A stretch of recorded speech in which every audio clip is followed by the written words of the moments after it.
Good afternoon, everyone. We're going to start off our Bible study and continue in chapter 12, the call of Abraham. And in our previous chapters, were where we left off was where God had changed the language because the people were getting too united and too prideful.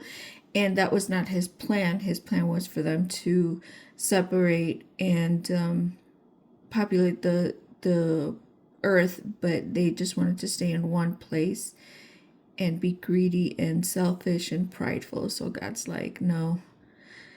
And now we're going to go into the call of Abraham in chapter 12, where it says that the Lord had said to Abram, "Go from your country, your people, and your father's household to the land I will show you." Right here, God is telling Abram, get up, get your stuff, go with your family, which is your wife, and get out of your father's household, and I will show you. Just keep moving. And he didn't tell him where he was going. He's just tell him, get up and go. Just get up and move. I will tell you where you're gonna go when we get there. I will make you into a great nation. I will bless you. I will make your name great, and you will be a blessing. I will bless those who bless you, and whoever curses you, I will curse you. And all the peoples on earth will be blessed through you. Right here, he's giving Abram three promises. He's like, I will make you into a great nation.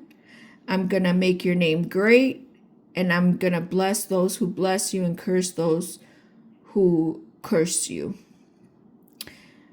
And if you obey me, that's what I'm going to do.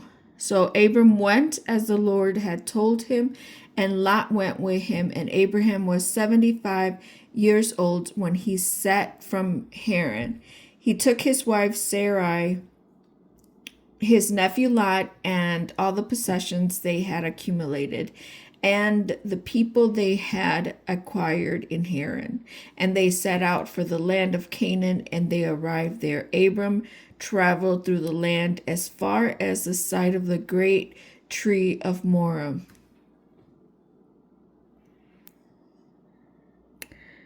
And Shechem.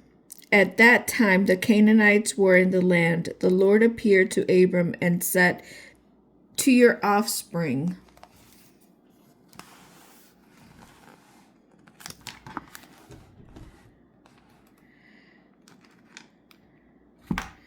He said, "I will give this land." So he built an altar there to the Lord who had appeared to him. From there he went on toward the hillside of Bethel and pitched his tent. So remember, this is where he's like, this is the land I'm going to give to your offspring. And he was so thankful that he built an altar. He didn't worship in the altar. It was just a remembrance, like, thank you, God, for what you have promised. And by this altar, I'm just gonna, every time that I see it, I'm gonna remember it. From there he went on toward the hills east of Bethel and pitched his tent, with Bethel on the west and Ai on the east. There he built an altar to the Lord and called on the name of the Lord. Then Abram set out and continued toward Negev. Abram in Egypt. Now there was a famine in the land, and Abram went down to Egypt to live there for a while because the famine was so severe. Now, right here, God had told him to go to where he pitched his tent, but God did not tell him to leave where he stopped. So he did not inquire into God to what was his next step because of the famine. Now, they were concerning issues because it was Abram, his family, and all his possessions, all the people that he had with, and it was also Lot and his family and all the people that he possessed. So it was a great company that they were worrying about food and a lot of animals that they had. So they decided to move on from the famine. And this is where a lot of us get stuck in, because God tells us, hey, I want you to do this. And then we do what God tells us. But every time that God tells you, well, most of the time, there's going to be a test following it, because God is saying, I want you to do this. And then when you notice that you do what God tells you, something comes up, like some issues, some problems, some difficulties, some anxiety and stuff, and it comes up, and you're wondering, you're what is that word? Worrying about what's to come next. God, you told me this and this and that. Now this is about, and we forget that God is able. God sent you to where it is to you to go or to do. And we forget that he is able to get us out of the situation, or it's just a test to see how faithful we are to him when he tells us to do something. And right here, Abram did not do that. So I know what's beautiful. And then as he was about to enter Egypt, he said to his wife Sarai, I know what a beautiful woman you are. When the Egyptians see you, they will say, this is his wife. Then they will kill me, but will let you live.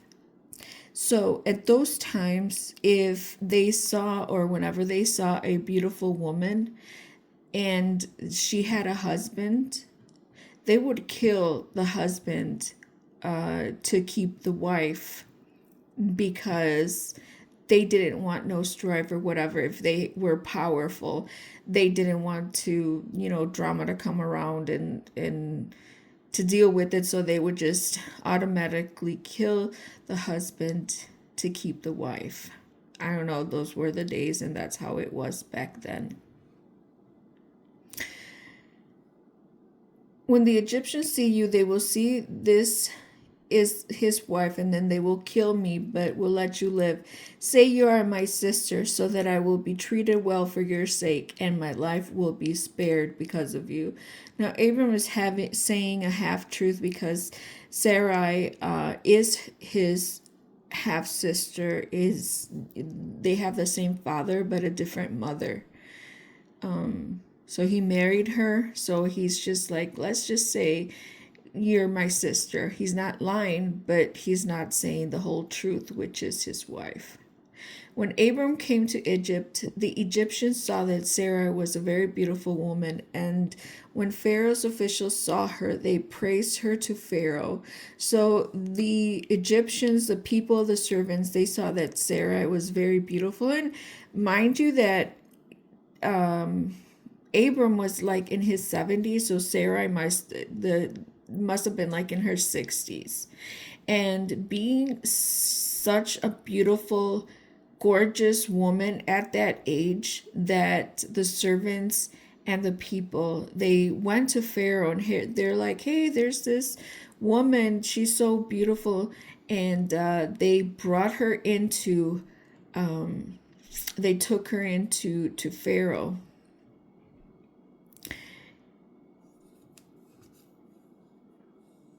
And she was taken into his palace.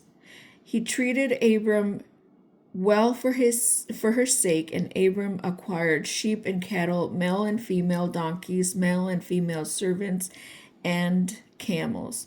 Now, when back in the day, when somebody, the servants or the kings or pharaohs or whoever, would bring women into to be like the pharaohs or kings' concubines or wives or whatever, they would go through a preparation. It would usually be like a year-long preparation, and they wouldn't go into them like immediately. It was like a long process. So because they saw that she was beautiful, they're like, hey Pharaoh, there's this beautiful woman, and they took her and they brought her into a palace, and they had to be preparing her so she could come into Pharaoh and make her his concubine.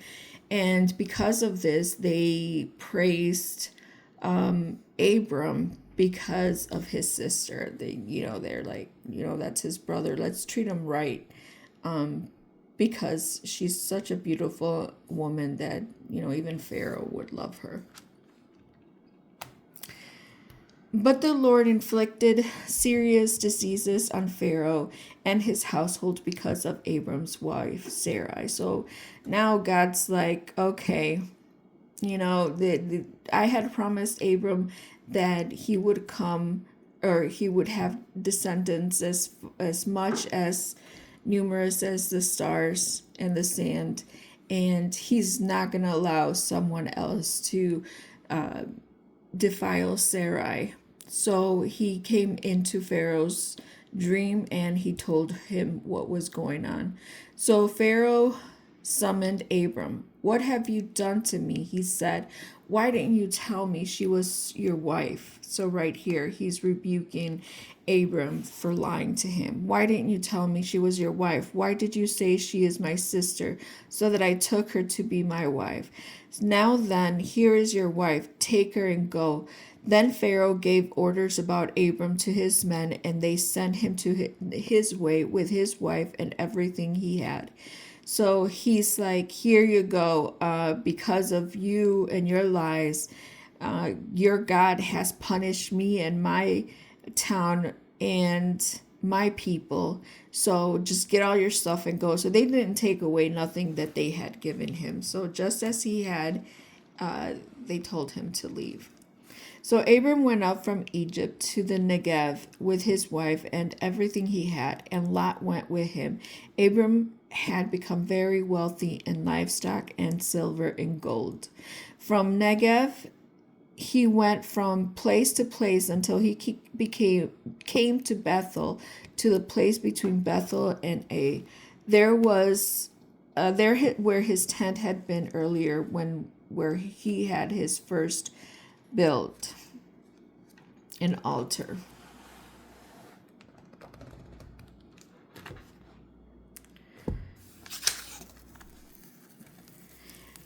There Abram called on the name of the Lord. Now Lot, who was moving about with Abram, also had flocks and herds and tents, but the land could not support them while they stayed together, for their possessions were so great they were not able to stay together. And quarreling arose between Abram's herders and Lot's. The Canaanites and Perizzites were also living in the land at that time. So they had a lot of animals and a lot of people and a lot of things that they carried, both Abram and Lot. But remember, they could not stay together because the Canaanites and the Perizzites were already living in that land. So they also had they were the ones that owned most of the land, and wherever they stayed and pitched their tent. It was just not enough for both of them. So Abram said to Lot, "Let's not have any quarreling between you and me, or between your herders and mine, for we are close relatives. It is not the whole land before you. Let's part company. If you go to the left, I will go to the right. If you go to the right, I'll go to the left." Lot looked around and saw that the whole plain of the Jordan toward the Zor was well watered, and like the garden of the Lord, like the land of Egypt. This was before the Lord destroyed Sodom and Gomorrah. So Lot had he liked where Sodom and Gomorrah were, like in the outskirts of that land, because they were very fertile and watery for his animals. So Lot chose for himself the whole plain of the Jordan and set out toward the east. The two men parted company. Abram lived in the land of Canaan, while Lot lived among the cities of the plain, pitched his tents near Sodom. Now the people of Sodom were wicked and were sinning greatly against the Lord. Now, Abram could have told Lot, and he could have chosen the area where the land where Lot had chosen, but Abram already knew that God had given him that land, and he knew what was going to happen. So he's like, God is already going to provide for me, so wherever I go, he's going to be there. And Lot was not seeing, he was seeing with his eyes, but he was not seeing with his heart and his spirit. So that's what happened right here. The Lord said to Abram, after Lot had started or parted from him, look around from where you are to the north and to the south and to the east and west. All the land that you see I will give to you and your offspring forever. I will make your offspring like the dust of the earth, so that if anyone could count the dust, then your offspring could be counted. Go walk through the length and breadth of the land, for I am giving it to you. So Abram went to live near the great trees of Mamre at Hebron, where he pitched his tents. There he built an altar to the Lord. So right here, God, even though the land was occupied by people, God is telling Abram, look at the land. Like, look everywhere that you could see.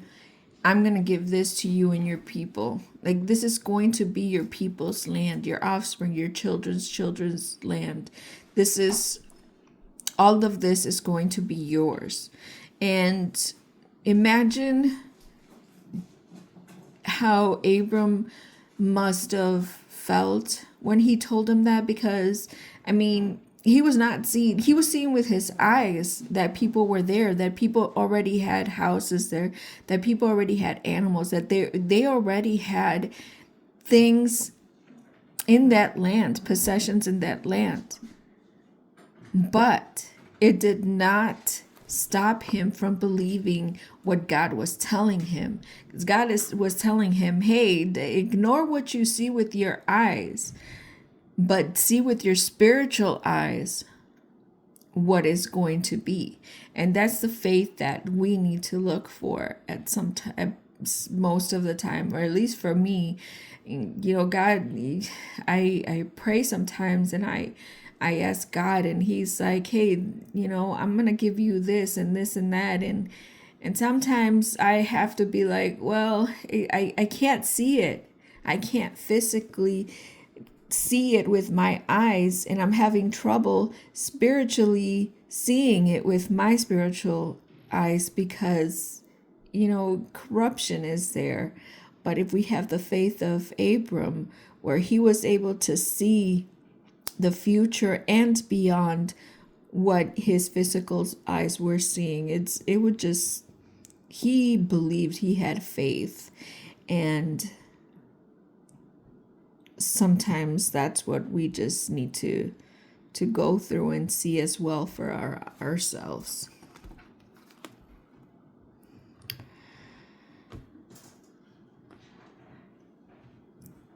So then Abram went to live near the great trees of Mamre and Hebron, where he pitched his tents. There he built an altar to the Lord.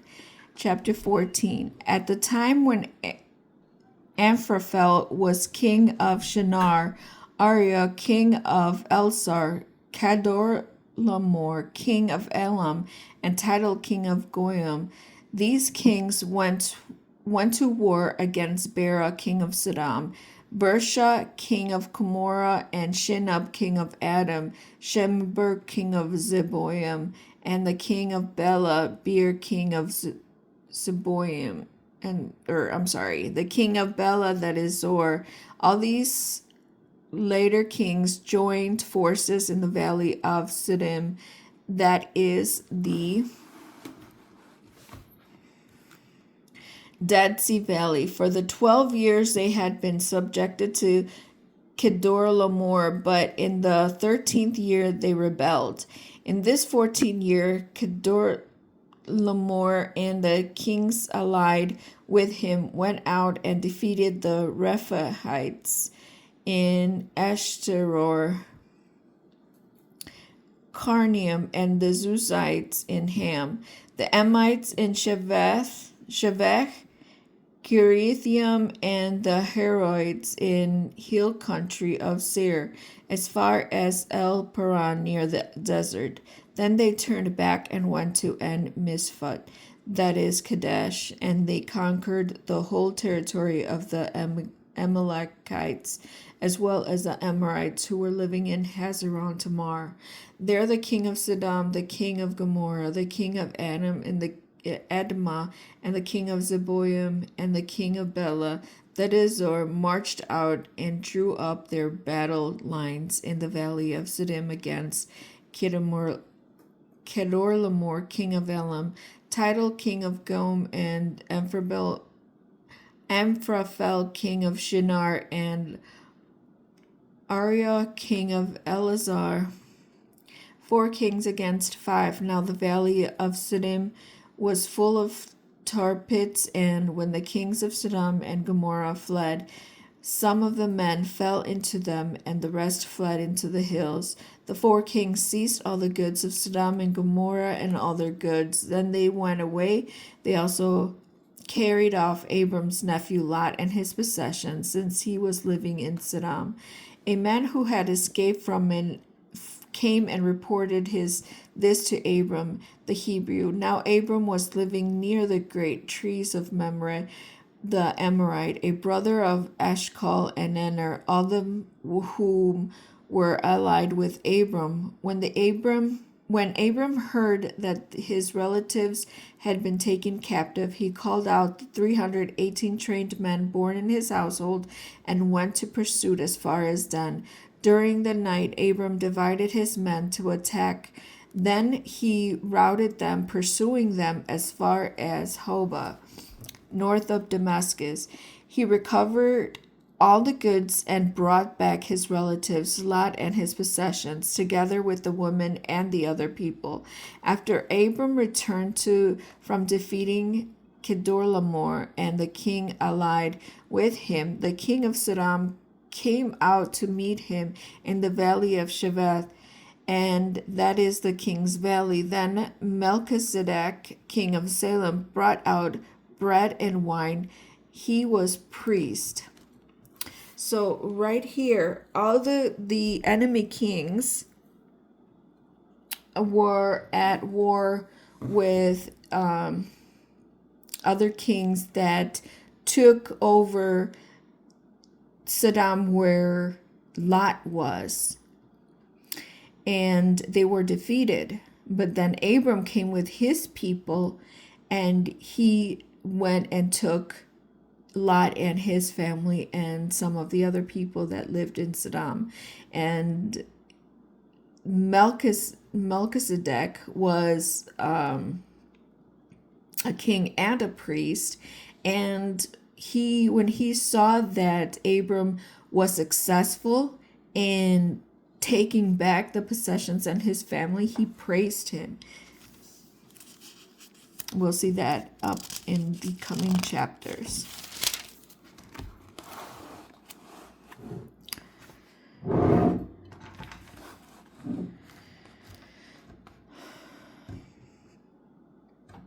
Of God Most High, and so Melchizedek was a priest of God Most High, and he blessed Abram, saying, "Blessed be Abram, by God Most High, creator of heaven and earth, and praised be to God Most High, who delivered your enemies into your hand." So he is a God-fearing man as well. Then Abram gave him 1/10 of everything. When Abram gave him 1/10 of everything that he owned, this is the first sign of giving or tithing to the priests. That's gonna be in a law later on. So The king of Sodom said to Abram, give me the people and keep the goods for yourself. But Abram said to the king of Sodom with raised hand, I have sworn an oath to the Lord, the God Most High, creator of heaven and earth, that I will accept nothing belonging to you, not even a thread for the strap of a sandal, so that you will never be able to say, I made Abram rich. I will accept nothing but what my men have eaten, and the share that belongs to the men who went with me to enter Eshcol and Mamre. Let them have their share. So Abram right here is saying, I don't want anything from you, because he knows that whatever he's going to be getting is going to be from the Lord and no one else, because he doesn't want to give the credit to anybody else but the Almighty God. And sometimes we just love to take credit for things that have happened, and honestly sometimes that even we did not cause to happen. We're just taking credit, but if something goes wrong, we don't want to take responsibility. But here Abram's like, I'm not taking credit for nothing, because I'm not giving you that opportunity either for you to take credit. So the Lord's covenant with Abram. After this, the word of the Lord came to Abram in his vision. Do not be afraid, Abram. I am your shield, your very great reward. This is something that we need to meditate when we have fear. When fear comes into our lives, when we have anxiety, when we have depression, when we have just don't know what to do. This is a great verse to meditate on. Do not be afraid. I am your shield, your very great reward. Ain't that wonderful? But Abram said, Sovereign Lord, what can you give me, since I remain childless, and one who will inherit my estate is Eliezer of Damascus? And Abram said, You have given me no children, so a servant of in my household will be my heir. Then the word of the Lord came to him, This man will not be your heir, but the son who is your own flesh and blood will be your heir. He took him outside, and Sarai said, Look up at the sky and count the stars, if you can count them. Then he said to him, So shall your offspring be. Abram believed the Lord, and he credited to him as righteousness. He also said to him, I am the Lord who brought you out of Ur of the Chaldeans to give you this land to take possession of it. But Abram said, Sovereign Lord, how can I know what I will gain possession of it? That I will gain possession of it. So the Lord said to him, Bring me a heifer, a goat, and a ram, each 3 years old, along with a dove and a young pigeon. So God's, he's telling him, your seed, your descendants are going to be as numerous as the stars. You can't count them, so that's how many children you're going to have. And he is like, how can that happen? I ain't got no children. So Abram brought all these to him, cut them into two, and arranged the halves up opposite of each other. The birds, however, he did not cut in half. Then the birds of prey came down on the carcasses, but Abram drove them away. As the sun was setting, Abram fell into a deep sleep, and a thick and dreaded darkness came over him.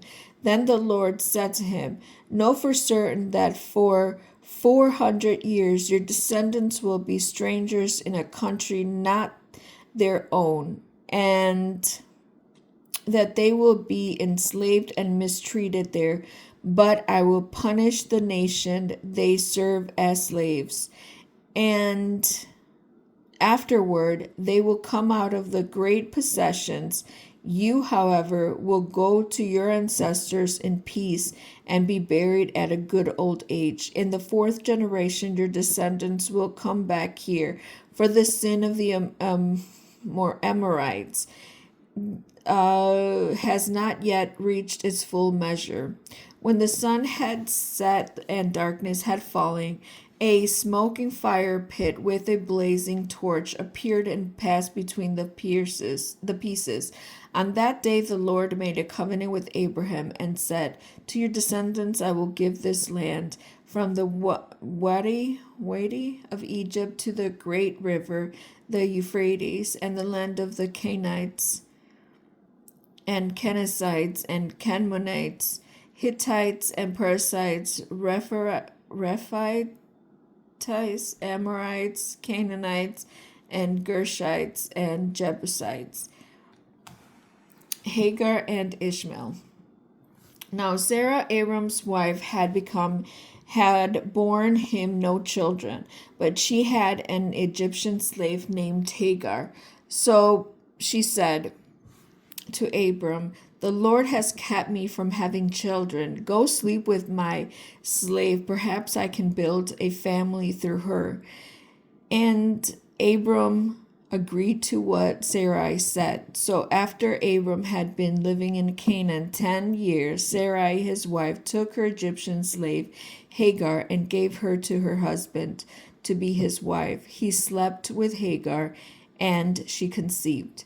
Now here, and it's going to be throughout the Bible, that if a woman did not have children, she was seen as not a blessed woman. She was not a fruitful woman. She was not a woman of desire by the community, for the people, and a lot from from their husbands, because having children, and the most children that they would have, they would be praised. They were just at those times, like, the more children you had, the richer you were. So if a woman could not, or a wife could not have children, they would give their servants to their husbands, and that they would become their concubines, and the children would become the first wife's children. And this is what happens here. And Abram, he just like, okay, sure, whatever you say. And remember, they did not wait on the Lord. God had told him, "You're gonna have family with your wife," but they were so impatient that they did not wait on the Lord. When she knew she was pregnant, she began to despise her mistress. Then Sarai said to Abram, "You are responsible for the wrong I am suffering. I put my slave in your arms, and now that she knows she is pregnant, she despises me. May the Lord judge between you and me." So now Sarai right here, she is accusing Abram. It's like, it's all your fault. See how she does not take accountability, because she's the one who insisted or initiated that he would sleep with her so she could have children. Now that she's seeing that it backfired on her, and she no longer wants to have anything to do with her, because now she's jealous that she's pregnant, and she sees how indifferent she's treating Sarai. She's like, it's all your fault. It's all your fault. Because of this, God is going to punish us because of you. We tend to do that a lot, and I don't know. "Your slave is in your hands," Abram said. "Do with her whatever you think best." Then Sarai mistreated Hagar, so she fled from her. The angel of the Lord found Hagar near a spring of the desert.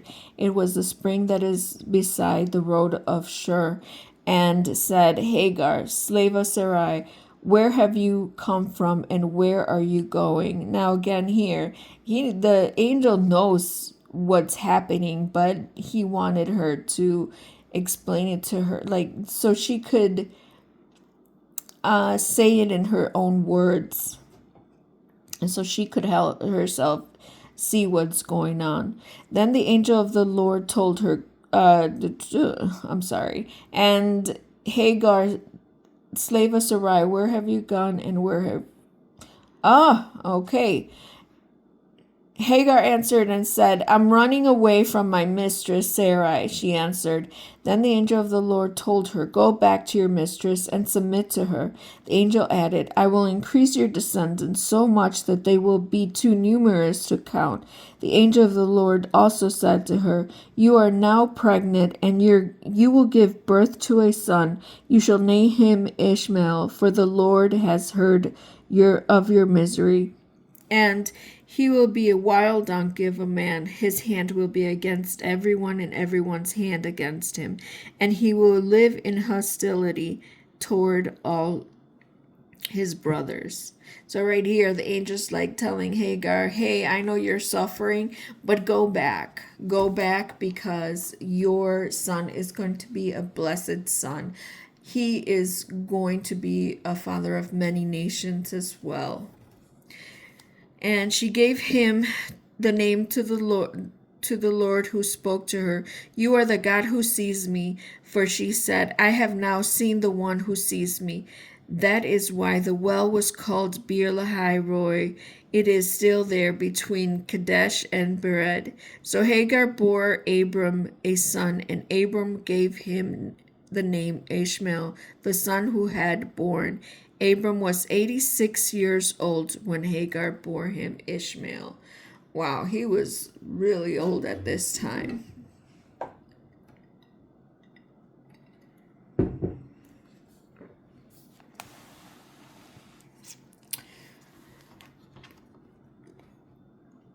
We are going to...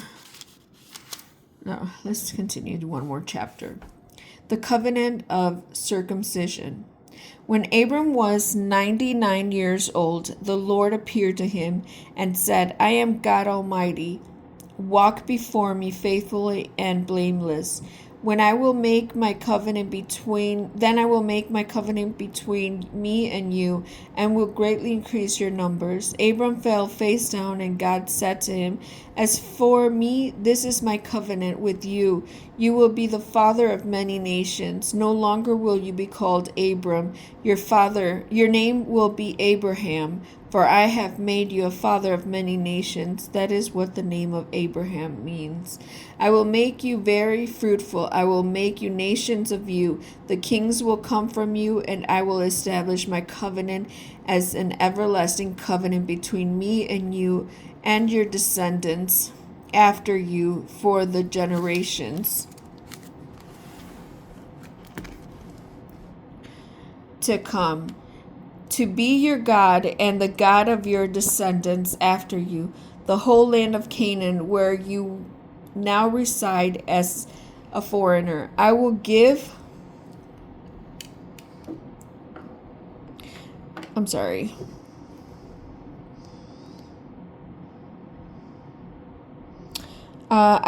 as an everlasting possession to you and your descendants after you, and I will be their God. Then God said to Abram, As for you, you must keep my covenant, you and your descendants after you for the generations to come. This is my covenant with you and your descendants after you. The covenant you are to keep. Every male among you shall be circumcised, and you are to undergo circumcision, and it will be the sign of the covenant between me and you for the generations to come. Every male among you who is 8 days old must be circumcised, including those born in your household, or brought with money from a foreigner. Those who are not of your offspring, whether born in your household or bought with your money, they must be circumcised. My covenant in your flesh is to be an everlasting covenant. Any uncircumcised male who has not been circumcised in the flesh will be cut off from his people, and he has broken my covenant. God also said to Abram, As for Sarai, your wife, you are no longer to call her Sarai. Her name will be Sarah. I will bless her and will surely give you a son by her. I will bless her so that she will be the mother of nations. Kings of peoples will come from her. Abram fell face down, and he laughed and said to himself, will a son be born to a man 100 years old? Will Sarah bear a child at the age of 90? And Abram said to God, if only Ishmael might live under your blessing. Then God said, yes, but your wife Sarah will bear you a son, and you will call him Isaac. I will establish my covenant with him as an everlasting covenant for this descendants after him. And as for Ishmael, have heard you. I will surely bless him. I will make him fruitful and will greatly increase his numbers.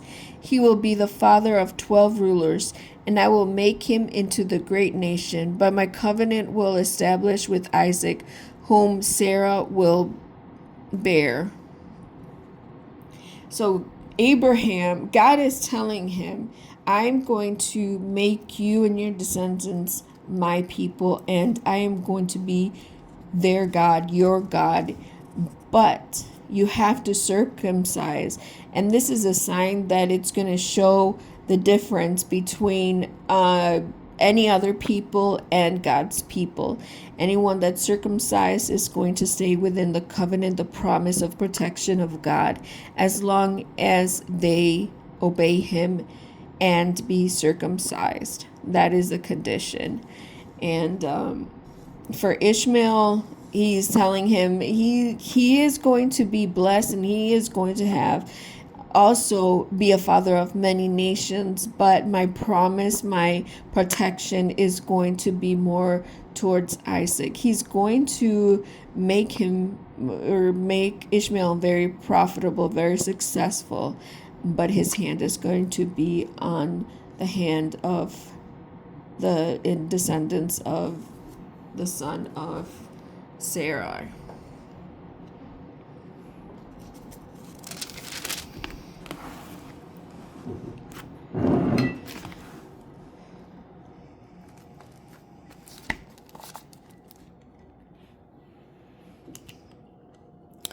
By you this time next year, when he had finished speaking with Abram, God went out from him.